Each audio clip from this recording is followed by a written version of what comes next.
베드로전서 3장 8절로 12절까지의 말씀, 우리 다 같이 한 목소리로 합독하겠습니다.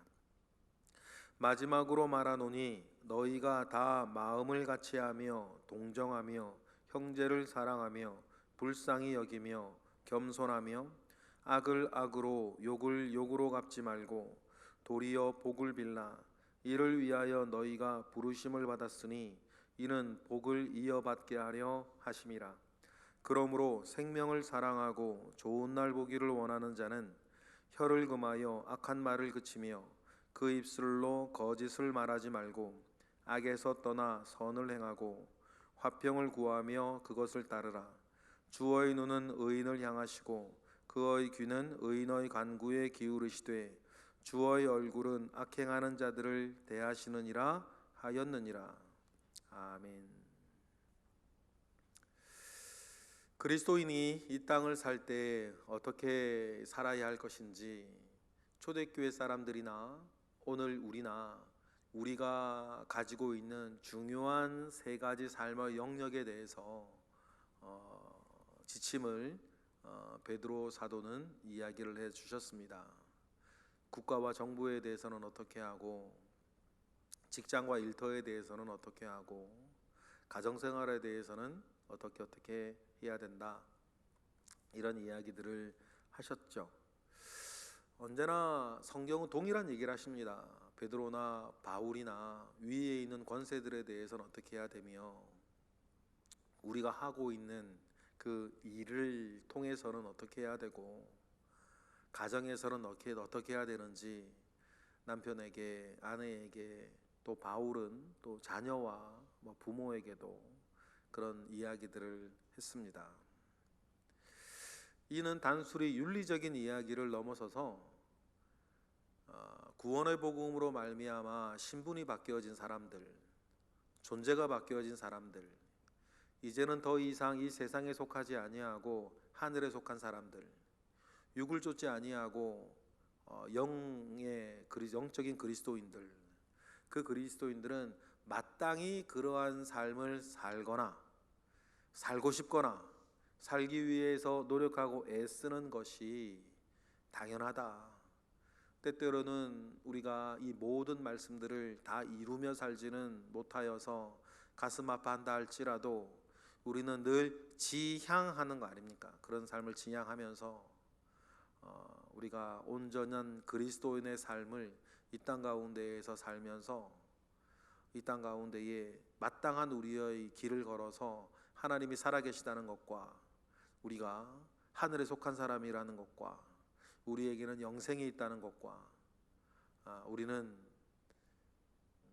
다른 존재가 되었다는 것을 복음이 우리에게 주는 자긍심 가운데에 살게 하는 것, 이런 것들이 우리의 정체성과 삶의 근반을 이루는 매우 중요한 요소들입니다.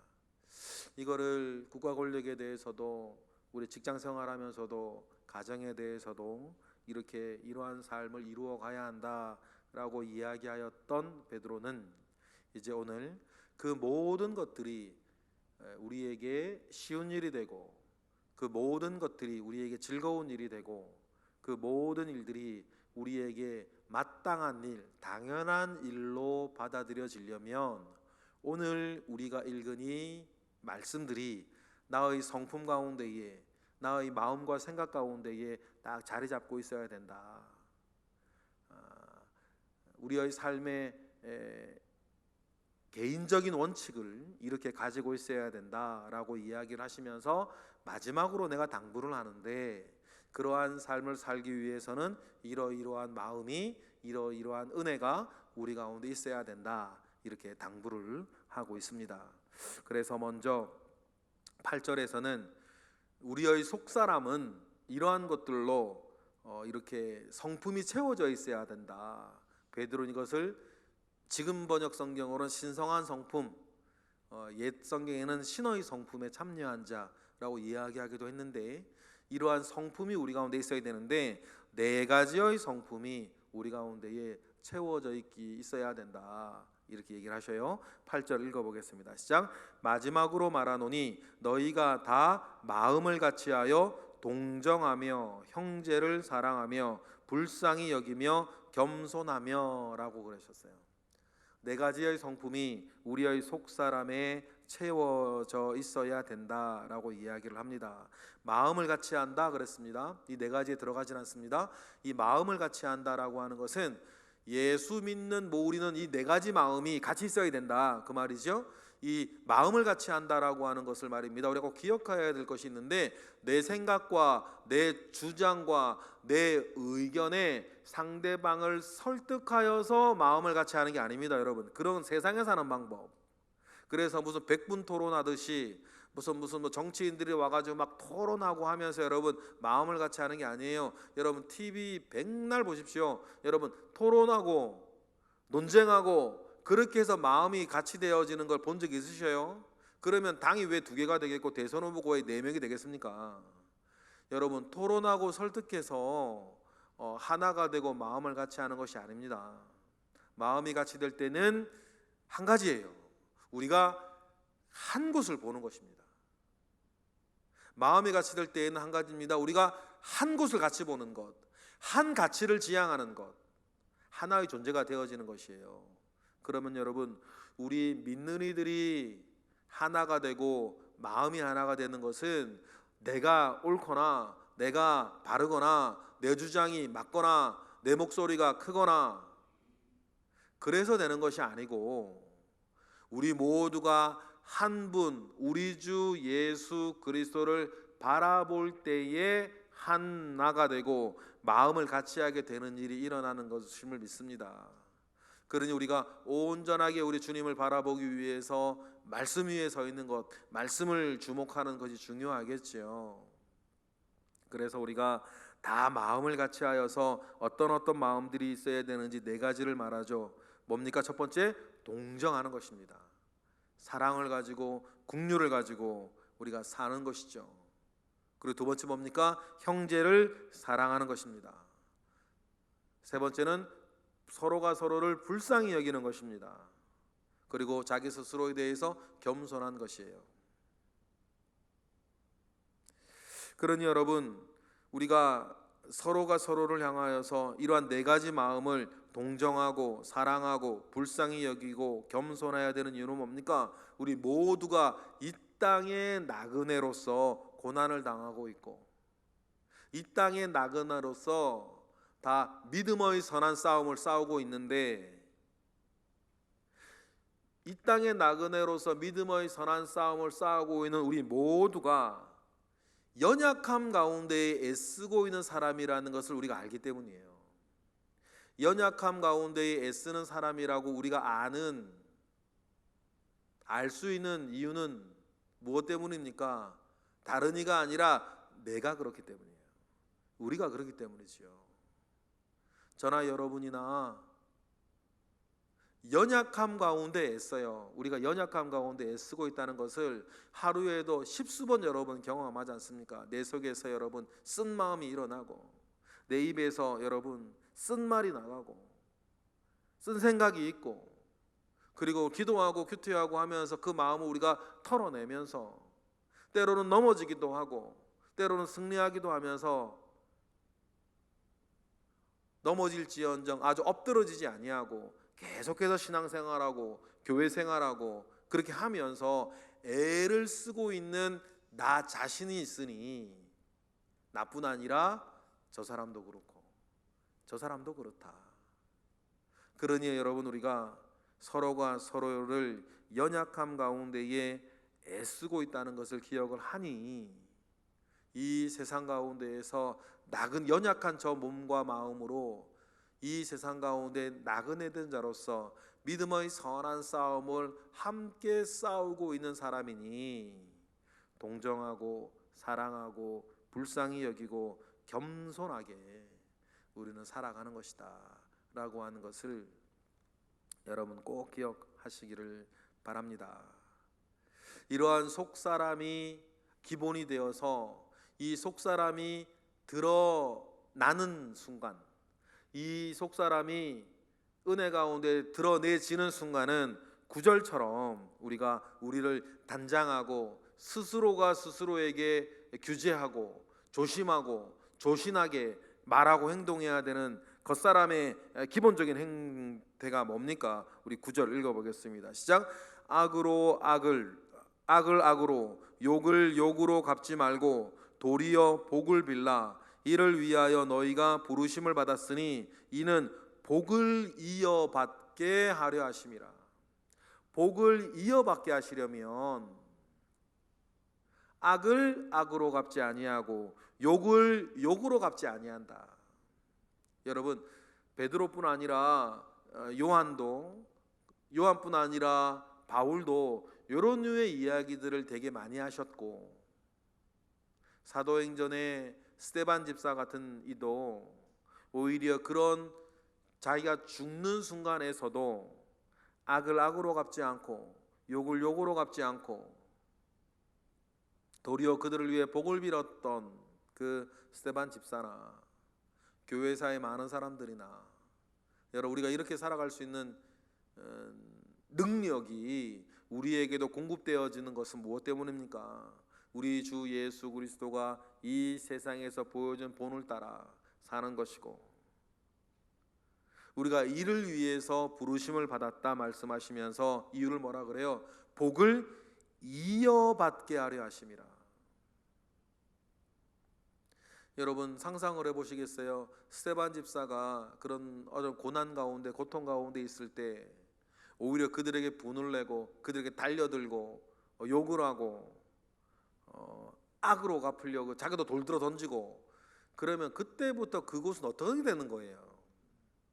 하나님께서 그 그림을 우리를 통해서 원하시는 것은 아니다. 그러면 여러분, 우리가 예수 믿는다고 어디 가가지고 돌로 맞아 태형에 처해지는, 투석형에 채워지는 그런 일들은 우리 가운데 없을 거 아닙니까? 우리 현대 한국 사회에서.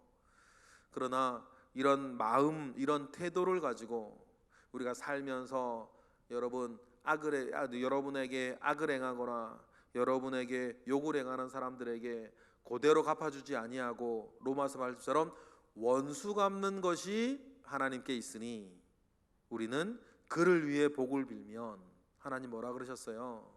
내가 그들 머리 위에 숯불을 쌓아두는 건 내가 하겠고. 여러분, 하나님이 살아계신 것을 믿으시기 바랍니다.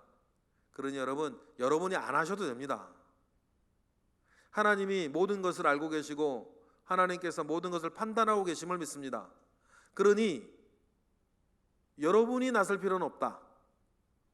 그러니 악을 악으로 갚지 않고 욕을 욕으로 갚지 않고 우리는 여전히 뭐 하는 것입니까? 믿음의 선한 싸움을 사는 것입니다. 여러분, 이래서 우리가 편한 것이에요. 속도 편하고 삶도 편해요. 하나님께 맡기면 되니까. 하나님께 맡기고 우리는 우리 삶을 사는 것 아닙니까? 때때로는 자기 분에 자기가 못 이겨가지고 여러분 그렇게 하실 필요가 없으세요. 입 더럽히지 마세요, 여러분.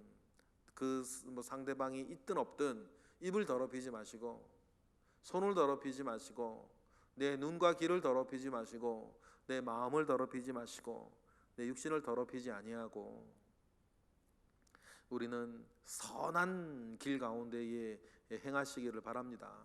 이거 우리에게 이런 것을 원하시는 것이 뭐 때문입니까? 하나님께서 우리 아버지이시기 때문 아닙니까? 여러분, 자녀들 생각해 보세요.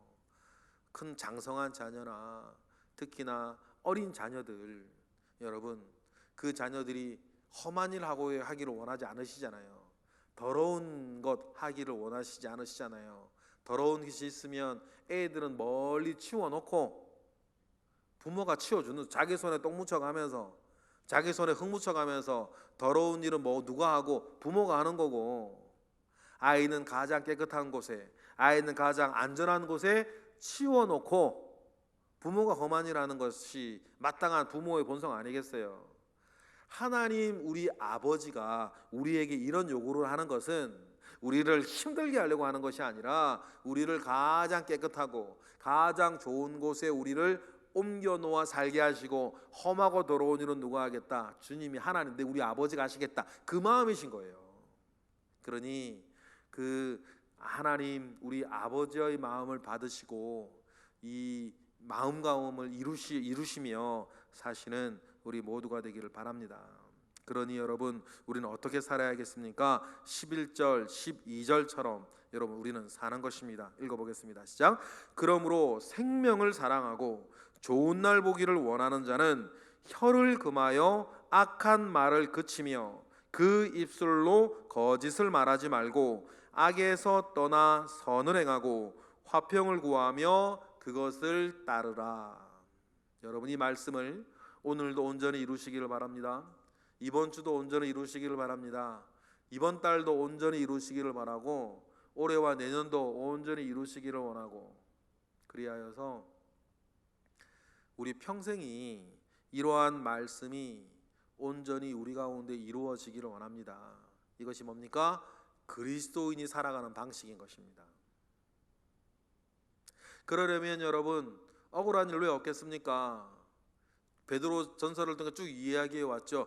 불공평하다고 느껴지는 일이 왜 없겠습니까? 그러나 가장 먼저 그 불공평한 길을 걸어가셔서 우리를 낫게 하시고 본이 되어 우리에게 자기를 쫓으라 명령하셨던 우리 주님을 바라보기에, 믿음의 주여 온전케 하시는 우리 주 예수 그리스도를 바라보며 살기에 우리는 그것이 때때로는 불공평하다 여겨진다 할지라도 그 길을 걸어간다 라고 하는 것이 우리 믿음의 고백인 것입니다. 여러분, 그러니 모든 것 주님께 맡기고 우리는 우리가 마땅히 살아가야 할 이러한 삶을 선한 양심을 가지고 선한 행실 속에 사는 것입니다. 그러면서 여러분, 우리는 모든 것을 보고 계시고 지금도 모든 것을 헤아리시며 모든 것을 심판하시는 주님 앞에 우리는 우리를 바로 세워 나아가는 거다라는 것을 기억하시기를 원해요. 그래서 12절로 오늘 본문이 마무리되어지죠. 읽어보겠습니다. 시작. 주의 눈은 의인을 향하시고 그의 귀는 의인의 간구에 기울이시되 주의 얼굴은 악행하는 자들을 대하시느니라 하였느니라. 하나님께서 이와 같이 주님의 말씀 붙들고 사는 이에겐 정말 사랑 어린 눈으로 그를 바라보시고 그가 기도하는 간구하는 그 소리 가운데 귀를 기울이시는데, 여러분, 우리가 어떤 잘못을 하고 있는 아이에게 무서운 얼굴로 경고를 하고 무서운 얼굴로 여러분 경계를 세우고 무서운 얼굴로 때로는 위협을 가할 때처럼 하나님은 그 악행하는 자들을 지금도 무서운 얼굴로 그들을 향하여서 경고하고 계시다는 것을 기억하라. 그러니 여러분, 얼마나 영적으로 생각해 보세요. 얼마나 속편해요. 사실 내 성격이 그걸 못 이겨서 그렇지 때때론 얼마나 우리의 삶이 편합니까? 그런 건 다 누구께 맡기고 하나님께 맡기고 우리는 선한 일, 좋은 일, 좋은 말, 좋은 마음, 좋은 생각, 좋은 행동을 하고 사는 거예요. 다른 건 다 하나님께 맡기고 심판하는 것이 내게 있고 원수 갚는 것이 내게 있으니 너희는 그저 좋은 일만 해라. 원수라도 목마르면 마시게 하고 원수라도 줄이면 먹을 것을 주고. 여러분, 상관하지 말고 사시는 거예요. 왜 그렇습니까? 우리는 여행객이니까. 상관하지 말고 사세요. 우리는 여행객이니까. 그러니 여행을 하는 사람이 가지는 여유, 여행을 하는 사람이 가지는 은혜, 여행을 하고 있는 사람이 가지는 안정된 마음과 온유한 마음. 베드로는 그래서 온유하고 안정된 마음이라 그러지 않았습니까?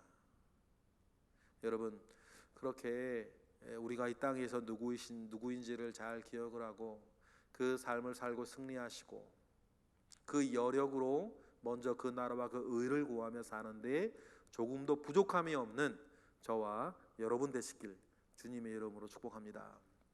기도하겠습니다. 할렐루야. 하나님, 감사와 영광을 올려드립니다. 귀한 말씀 우리에게 주셨습니다. 오늘 하루를 살더라도 오늘과 같은 말씀 붙잡고 살게 하시고 승리하게 하시고, 우리의 평생이 오늘과 같은 말씀 붙잡고 승리하는 그런 인생 되도록 우리를 인도하여 주옵소서. 연약함 가운데에서도 이러한 믿음의 선한 싸움을 하고 있는 우리를 주님 불쌍히 여기시고 또한 기뻐 받으셔서 할 수 있는 힘 주시고 할 수 있는 은혜를 우리에게 허락하여 주옵소서. 예수 그리스도 이름으로 기도드렸나이다. 아멘.